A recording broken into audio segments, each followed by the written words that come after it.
परमात्मा कहते हैं तो मौत भूल गया, तूने कितना बड़ा आश्चर्य कर रखा है। एक बार यक्ष ने युधिष्ठिर जी से प्रश्न किया था कि इस संसार में सबसे बड़ा आश्चर्य क्या है। युधिष्ठिर जी ने उत्तर दिया था कि सबसे बड़ा आश्चर्य ये है कि प्रतिदिन हम अन्य व्यक्तियों को मरते हुए देखते हैं और अपने नंबर की चिंता कती नहीं। यहां भगवान बंदी छोड़ कबीर साहिब जी कहते हैं कि मौत बेसारी बावड़े तन अचरज किया कौन, और ये तन माटी में मिल जाएगा जो आटे में लौण। आपका कितना सुंदर शरीर, जिसके लिए आप इस मानव शरीर को स्वस्थ रखने के लिए, इसके प्रोटेक्शन के लिए, इसको जीवित रखने के लिए हम सारा जीवन लगा देते हैं। यदि कोई व्यक्ति भयंकर रोग से ग्रस्त हो जाता है और उसके इलाज पर लाख 2 लाख 3 रुपये लगने हों तो वो पैसे भी लगा देगा। अपनी कोई जमीन जायदाद भी बेचनी है उसको भी बेच देगा, क्योंकि ये इतना प्रिय है। और ये इस प्रिय शरीर से यदि तूने परमात्मा की भक्ति नहीं की, परमात्मा कहते हैं कबीर जी, आप जी ने यदि भक्ति नहीं की, परमात्मा की साधना नहीं की, तो आप जी का ये शरीर, इसका नामो निशान नहीं मिलेगा। ये ऐसे मिल जाएगा पृथ्वी में जैसे आटे में नमक, दृष्टि गोचर नहीं होता। एक दिन ऐसा होएगा सबसे पड़े बिछो, राजा नैना रंग सब सावधान क्यों न हो। एक दिन ऐसा होगा आप जी को या सबको छोड़कर जाना पड़ेगा। ना आपका बेटा साथ चले, ना बेटी साथ चले, ना कार साथ चले, ना कोठी साथ चले। एक दिन ऐसा होगा सबसे पड़े बिछो। इसलिए परमात्मा कहते हैं राजा राणा रंग सब सावधान क्यों ना हो, यानी सावधान हो, सतर्क हो, डरो परमात्मा से और उस मौत से, आने वाले उस दिन को याद रखो। फिर बुराई नहीं कर सकते आप पाप नहीं कर सकते, आप भगवान की भक्ति को नागा नहीं कर सकते जब आपको मौत याद रहेगी। हमने सबसे पहले उसी वस्तु को भूला जो सदा याद रखनी चाहिए थी। कौन कौन सी? एक तो परमात्मा और दूसरे मृत्यु। उजड़ खेड़े ठीकरी ये गड़गड़ गए कुमारे, वो रावण श्रीखे चले गए वही लंका के सरदार। आप देखते हो जगह जगह कोई नगर उजड़ गया, उसको खेड़ा बोलते हैं। जो कोई गांव कहते हैं, गांव खराब गर्क हो गया था तो वहाँ छोटी छोटी ईंटें, बर्तन फूटे हुए मिट्टी के, उनके ठीकरे वो नजर आते हैं। तो परमात्मा याद दिलाते हैं कि ये उजड़ खेड़े ठीकरी, और वह भी आपकी तरह ठाठ से रहा करते थे, भगवान भूल गए थे। और गड़गड़ गए कुम्हार, रावण जैसे चले गए वो लंका के सरदार, आपकी तो औकात क्या है। ऊंचा दिखे धौल हरा ये मंडी चीती पोले, एक हरि के नाम बिना ये जम्मा रहेगा रोल।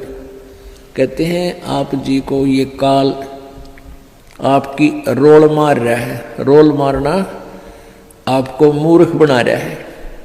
अब बहुत बड़ा आलीशान कोठी बना ली, उसका खूब संगे मरमर ला दिया, उसके बढ़िया बढ़िया पत्थर लगा दिए, और इसने देख देख कर तू भगवान को भूल गया।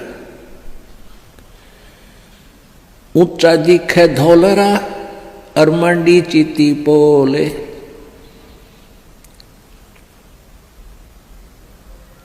एक हरि के नाम बिना ये जम्मा रहे रोल। ये तेरी रोल मार रहा है, तुझे मूर्ख बना रहा है काल कि कितनी अच्छी कोठी है मेरे पास, ऐसी कार है, मेरे इतने पुत्र हैं, इतनी पुत्रियां हैं, वो ऐसे ऐसे बढ़िया सेट हो रहे हैं, और फिर नो प्रॉब्लम, या प्रॉब्लम आगे बहुत बड़ी होगी। जो आज भगवान नहीं बज रहे। गधा बनेगा, प्रॉब्लम है प्रॉब्लम। कुत्ता बन गया, प्रॉब्लम है प्रॉब्लम। तो उनका समाधान अब ही हो सकता है पूर्ण परमात्मा की सत्य भक्ति से और पूर्ण सतगुरु की शरण में आने से।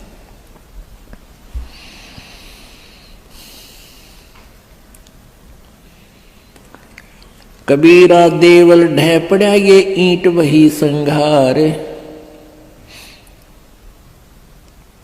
कोई चे जारा चुनिया मिलान दूजी बार।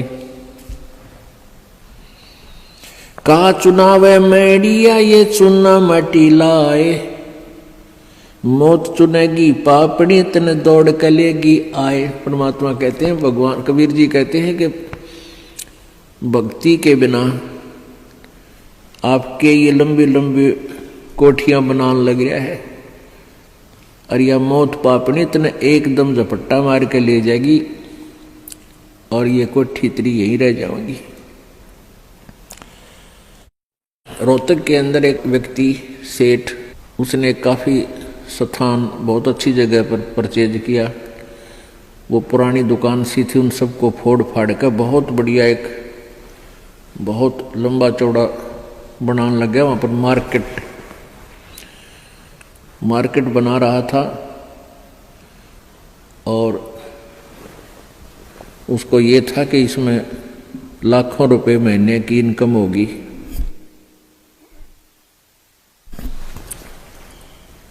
अब वो मार्केट तो बनी भी नहीं थी, वहाँ जो वर्कर काम करे थे उनको पेमेंट की, और वो वर्कर वहाँ बैठकर अपने पैसे पेमेंट को गिन रहे थे, संभाल रहे थे। और वहीं पर गर्मियों के दिन थे, उस सेठ ने वहीं पर नहाने के लिए एक पट नीचे ईंट सी बिछा रखी थी, और ठंडा पानी की वहाँ व्यवस्था थी। तराई के लिए नहाने लग गया। अब स्नान करके धोती बांधी थी, कुर्ता पैर नहीं पाया, एकदम गिर गया, और गिर गया कि मर लिया खड़ा खड़ा। उसका समय पूरा हो चुका था, वो एकदम समाप्त हो गया वहीं पर। तो यहां परमात्मा याद दिलाते हैं, कहाँ चुनाव है मेडिया, मेडिया मतलब बड़े बड़े कोठियां, और चुना माटी ला, और मौत चुनेगी पापी तने दौड़ के लेगी आ।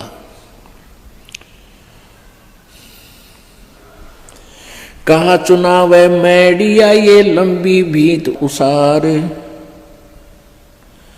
घर तो 3.5 हाथ भाई घना तो 4.25। परमात्मा कहते हैं कि क्यों लंबी लंबी कोठियां, एक कोठी में 6 कमरे, फिर डबल सटोरी, फिर ट्रिपल सटोरी। परमात्मा कहते हैं तूने एक ही चारपाई पे सोना है, और वह एक कमरे की एक कोण में डलेगी, बाकी का सारा तेरा बनाया हुआ वो मकड़ी वाला जाल खाली पड़ा रहेगा। तो परमात्मा कहते हैं घर तो 3.5 हाथ और घना तो 4.25। एक व्यक्ति का अपना शरीर का जो डायमेंशन है, अपने हाथ के 3.5 हाथ, 3.5 हाथ, कोई चाहे छोटा है चाहे बड़ा, अपने हाथ नाप के देख लियो, उसका लंबाई 3.5 हाथ की होती है, और एक हाथ का ऐसे पूरा विस्तार होता है। कहते हैं घर तो 3.5 हाथ, यानी इतनी जगह चाहिए तेरे को, तेरा शरीर आ जा उसमें। और घना तो 4.25, यानी घना कर 3 इंच फालतू और बना ले। कहने का भाव यो है कि मिनिमम प्रत्येक चीज को मिनिमाइज कर दो, और फिर देख सुख परमात्मा का, आनंद देख मालिक का। जिस कोठी बंगले के बनाने के लिए ना जाने कितने 2 नंबर के काम करे, या कर्जा वर्जा लेकर कोठी बनावे दुनिया में लोग दिखावा करने के लिए, फिर वो कर्जे वाले पीछे पीछे आप लुकता फिरे, सो झूठ बोला आज कोई ना कह दे करके बाहर जा रहा है। वो दिन की चैन रात की नींद दोनों गई। तो इस प्रकार हमने समाज लोक को नहीं देखना है, हमने अपने मालिक के ज्ञान को ही आधार बनाकर अपना जीवन सुचारू करना है। कबीर 5 तत्व का पूतला मानुष दरिया नाम, 4 दिना के कारण ये फिर रोक ठाम।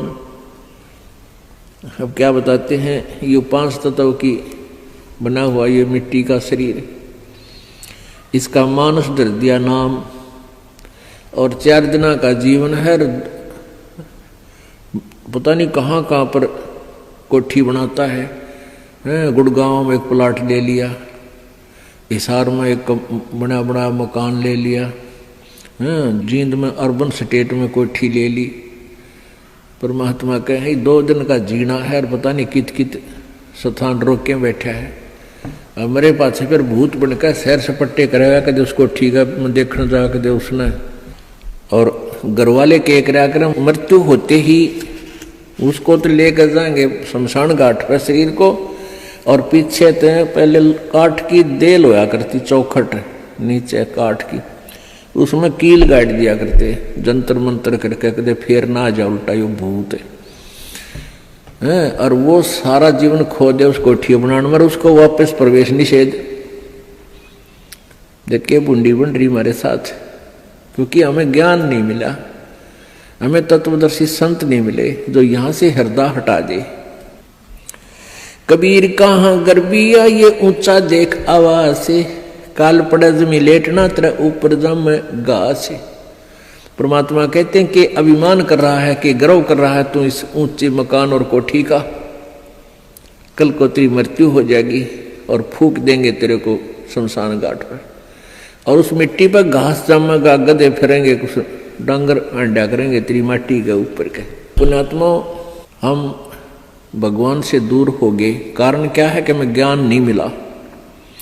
बच्चे को बचपन में जो शिक्षा चाहिए थी वो शिक्षा नहीं मिलती। जो बच्चे स्कूल में शिक्षा ग्रहण करने जाते हैं उनको अक्षर ज्ञान अवश्य चाहिए, लेकिन उसके बाद अक्षर ज्ञान के बाद जो शिक्षा चाहिए वो आध्यात्मिक ज्यादा चाहिए। एक शिष्टाचार अत्यधिक पढ़ाना चाहिए। बुराइयों से डरने के लिए बहुत सी कथाओं का हमारे पाठ्यक्रम में, बच्चों के पाठ्यक्रम में समावेश होना चाहिए, वो नहीं है। पुण्यात्माओं, आप किसी भी व्यक्ति को वर्तमान में कितनी ही अच्छी आत्मा है वो, ज्ञान के अभाव से उसको आप कहिएगा कि आओ सत्संग में चलते हैं, तो वो कहता है कि अभी समय नहीं है, फिर देखेंगे, कभी ना कभी अवश्य चलेंगे। अच्छी आत्मा तो इतना कह के टाल मटोल कर देता है, बात वही है। और दूसरे को आप कहोगे कि आओ सत्संग में चलते हैं, वो कहेगा अभी समय नहीं है हमारे पास। और ये क्या सत्संग का टाइम है? ये सत्संग की उम्र थोड़ी है, सत्संग तो बुढ़ापे में सुनाएंगे फिर भक्ति करेंगे, ये कोई भक्ति का समय थोड़ा। पुण्यात्मा, ये अटकल अपनी आप लगाई हुई है, परमात्मा का विधान ऐसा नहीं है।